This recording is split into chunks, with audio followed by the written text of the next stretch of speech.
ଯେତେବେଳେ ମୋର ଟିକେ ଭାରି ସତ କଥା କହିବି ମୋର ନେଗେଟିଭ ଭ୍ୟୁ ଥିଲା ଜଳେଶ୍ୱର। କାରଣ ମୁଁ ତ ସବ୍ କଲେକ୍ଟର ଅଫିସରେ ଅନେକ ବର୍ଷ ଥିଲି, ସୋରରେ ଥିଲି, ବସ୍ତାରେ ବି ଥିଲି।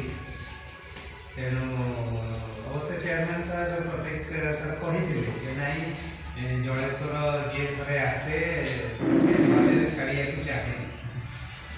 ତେଣୁ ମୋର ଧୀରେ ଧୀରେ ପ୍ରଥମେ ଯେଉଁ ନେଗେଟିଭିଟି ଥିଲା ବହୁତ ପରିମାଣରେ ଦୂର ହେଇଗଲାଣି।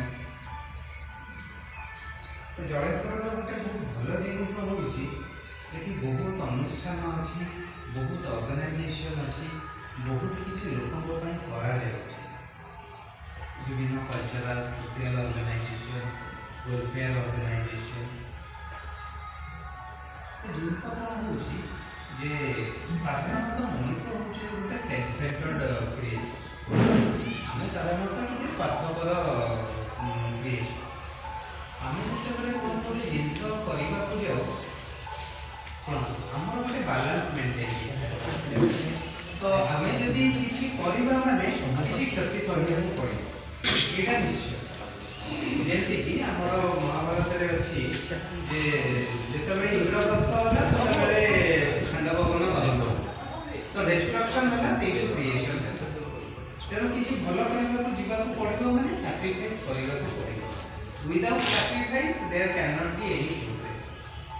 କିନ୍ତୁ ଯେତେବେଳେ ସାକ୍ରିଫାଇସ୍ କଥାଟା ଆସେ ଆମେ ଭାବୁ ଯେ ଆମକୁ ଆମର ସବୁ ଜିନିଷ ତ୍ୟାଗ କରିବାକୁ, କିନ୍ତୁ ସେମିତି ନୁହେଁ। ଯଦି ପ୍ରତ୍ୟେକ ବ୍ୟକ୍ତି ନିଜର ମାନେ ବୁନ୍ଦା ସଦୃଶ ଟିକିଏ ଟିକିଏ ସାକ୍ରିଫାଇସ୍ କରିବେ ତାହେଲେ ତାଙ୍କୁ ବି ବାଧିବନି, ଆଉ ସେ ଯେଉଁ ବୁନ୍ଦା ବୁନ୍ଦା ମିଶିକି ଗୋଟେ ସମୁଦ୍ର ହେଇଯିବ ସେଇଟା ବି ସୋସାଇଟିର ପ୍ରୋଗ୍ରେସରେ ହେଲ୍ପ କରିବ। କାମ ହେଉଛି କିନ୍ତୁ କେତେ ଗୋଟେ ଜିନିଷ ଯେଉଁଟା ମୋତେ ବହୁତ ବ୍ୟଥିତ କରେ।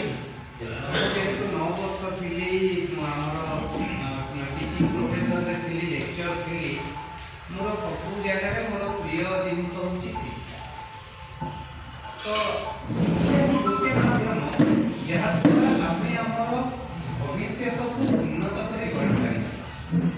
କିନ୍ତୁ ମୁଁ ବିଭିନ୍ନ ଜାଗାକୁ ଯାଉଛି, ବିଭିନ୍ନ ସ୍କୁଲ ଯାଉଛି, ଯଦି କଲେଜ ମାନେ ମୋତେ କେବେ ଡାକି ନାହାନ୍ତି, ତ ସେଠି ଦେଖୁଛି ଯେ ଆକ୍ଚୁଆଲି ଆମେ ଯେଉଁ ଫ୍ୟୁଚର ଜେନେରେସନକି ଗଢ଼ୁଛୁ ସେଇଟା ଆମେ ପ୍ରପରଲି ଗଢ଼ୁଛୁ।